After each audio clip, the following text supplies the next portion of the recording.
What's cracking with your snack and snacker stars? It's Brandon from the sAs, the Snack Food Appreciation Society, coming at you once again for Pizza Night. Tonight, some things are happening. We got a new grocery store in the area, and the cat calendar is back. Find out more on tonight's Pizza Night.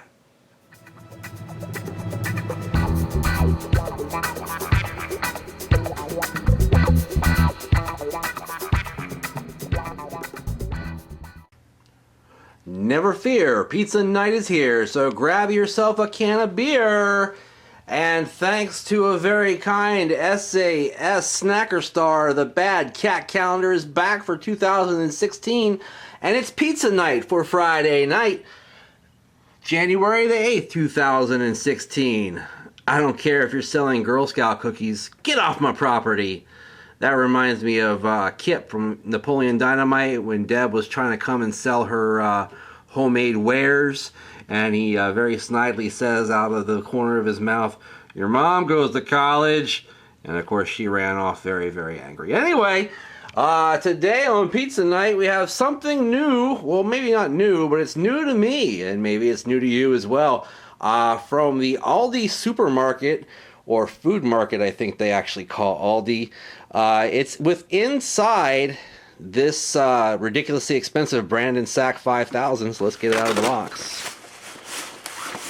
Whoa, it's a big one. Blam! And here it is, and like I was saying, it's from Aldi, one of their budget lines of pizza. It is Mama Cozzi's Pizza Kitchen Take and Bake Pepperoni Pizza, sliced and diced pepperoni with a 4-cheese blend, extra large traditional crust, 100% real cheese, and something interesting I saw here, breadcrumb based crust rather. I never heard of a breadcrumb based crust. Maybe that's something that's done frequently, but I just don't know about it. This 16-inch pizza, which is gigantic, cost only $5.99, and it is in the refrigerated section, not the frozen section. Mama Cozzi's, I assume that's what you call it. I don't think it's Mama Cozzi, because that sounds too much like kamikaze. They have pretty much the pizza market covered at Aldi's. I believe it's one of their private brands. And they've got the Take and Bake, like you see here.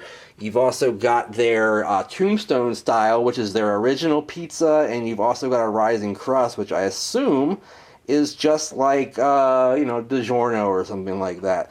Anyway, let me open this bad boy up. I love the fact that it's like a regular pizza-style box. Flip that bad boy open, and you got a big 16-inch uncooked pizza there. And like they said, it's got sliced and diced pepperoni. So there's your sliced pepperoni and there's your diced pepperoni. And I'm going to have to maybe distribute some of those diced ones around a little bit better. Yo, I'm over here now, like diced clay. Anyway, just kidding. This pizza looks pretty darn good. And for $5.99, I mean, it's gigantic. Jeez. All right, guys. I'm going to go ahead and put this bad boy in the oven. Get it all cooked up for you, which they say you can do. Let's go ahead and take a look at the directions on the back real quick. Here's the back of the box. They've got a story here that you can read if you want to pause it. I'm not going to take the time to read it right now. But the baking instructions are simple. They want you to preheat the oven to 375, which I've actually done. And over here, they want you to slide the pizza off the cardboard pizza tray onto the middle rack of the oven. Of course, you have to remove that plastic wrapper first. They don't want you to bake it on that cardboard tray, that's for sure. Take it over here. They want you to bake it for 12 to 15 minutes or until the cheese is melted, the crust is golden brown. Carefully remove from the oven, let cool 2 minutes before slicing.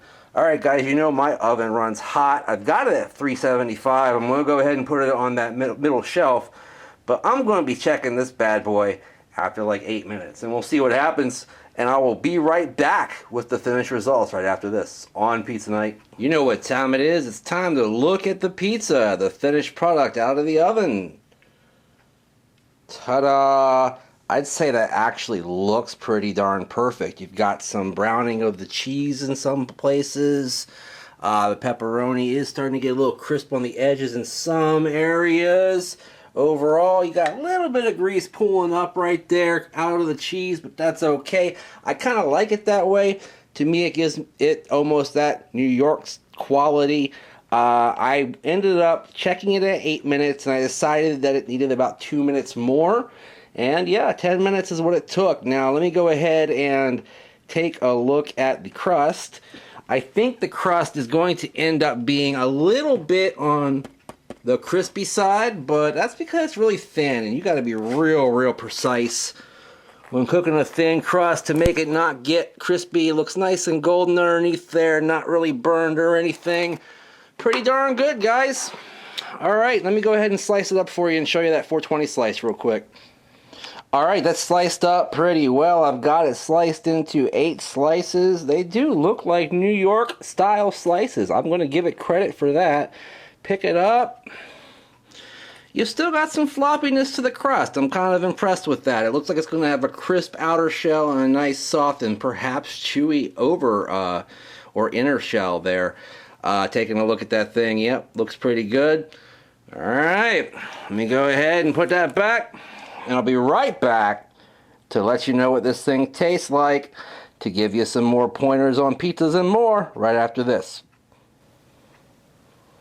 Alright gang, I'm back. This pizza actually looks really good. Now in terms of the aroma that it's giving off, kind of cheesy if you know what I'm saying. It says it's a 4 cheese blend. I didn't happen to catch which 4 cheeses those are, but maybe I can put it in the description down below. Anyhow, really cheesy, and it's almost like that kind of feet cheese smell, but not really in a bad way, kind of in a good way. I don't know. Maybe you know what I'm talking about. But first of all, I wanted to thank SAS Snacker Star, local Snacker Star, Stephen T, for bringing me the brand new 2016 cat calendar. Bad cat calendar, that is, keeping the tradition alive for the 3rd straight year. He provided it for us last year as well. And also, he's provided us with a pizza for an upcoming edition of Pizza Night. So coming soon, stay tuned for the DiGiorno Pizzeria Supreme Special. Check that out on an upcoming edition of Pizza Night. The only reason why I didn't do it this week is because I already had this one in the fridge, and it's one of those take and bakes, so the shelf life is a little bit shorter than that one, but definitely coming up maybe even next week. Check out your SAS Snacks channel for more. Alright, let me get to eating this before people yell at me for talking too much. I'm not going to go for that 420 slice because it was not the best topped slice of pizza in the whole bunch. This one looks pretty darn good.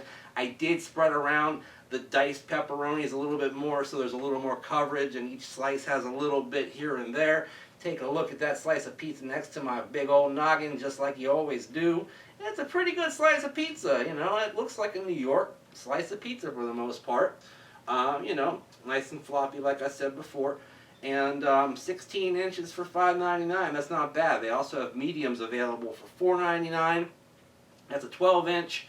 And the one I almost got was, I think, called Meat Monster or Monster Meat or something like that. So I guess that's their meat lovers one. But they didn't have it this big, so I'm going to go check it out again another time if I like this one. Alright, speaking of liking this one, I'm not going to find that out unless I shut up and put it in my mouth, right? Alright.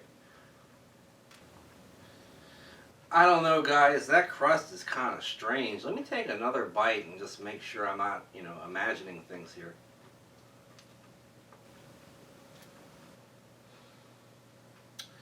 I don't understand it, man. This pizza had a lot of potential, but there's something really wrong with it, man. That cardboard, I mean, I'm sorry. Damn, see? That crust is like cardboard.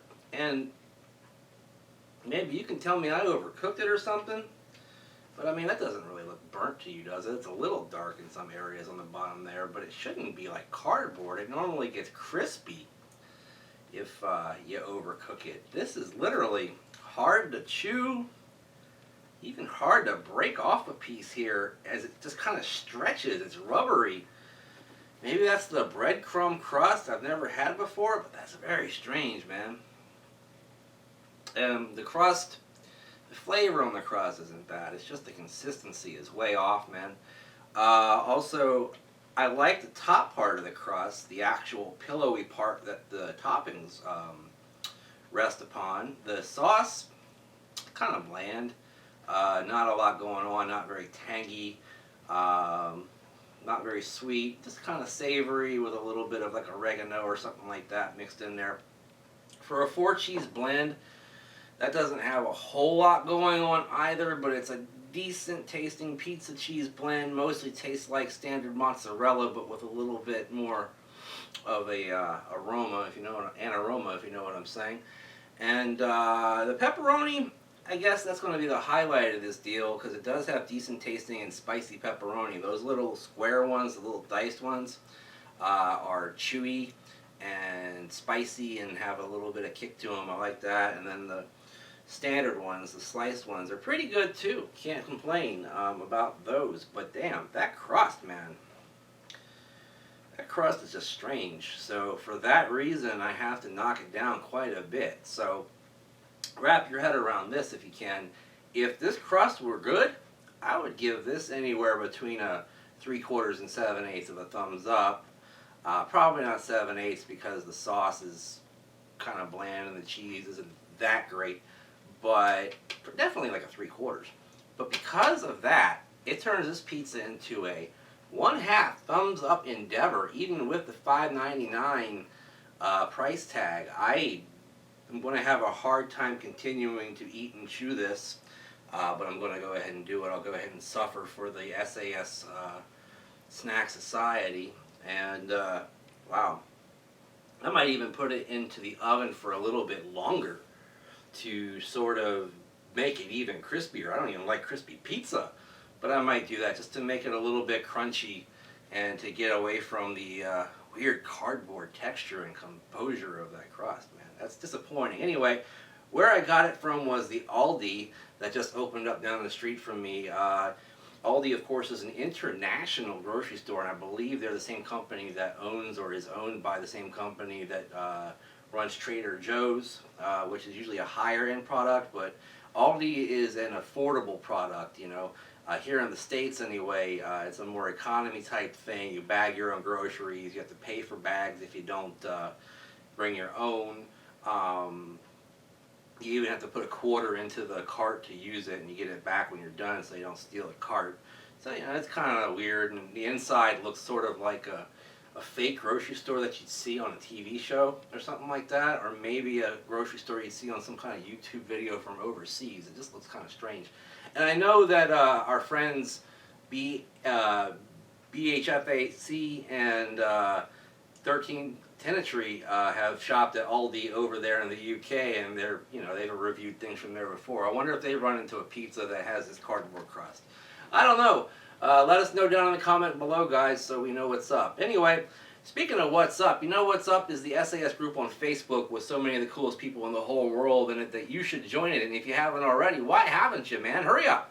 Also, follow me on Twitter and Instagram at Brandon Reich SAS. Use the hashtag SnackSociety every time you're on the interwebs to find out what's going on in the snacking world. Also, when you're here on the SAS Snacks channel, make sure you comment down below, like, favorite, share, subscribe to 4 Horsemen on YouTube. And in the meantime, in between time, we'll see you next time.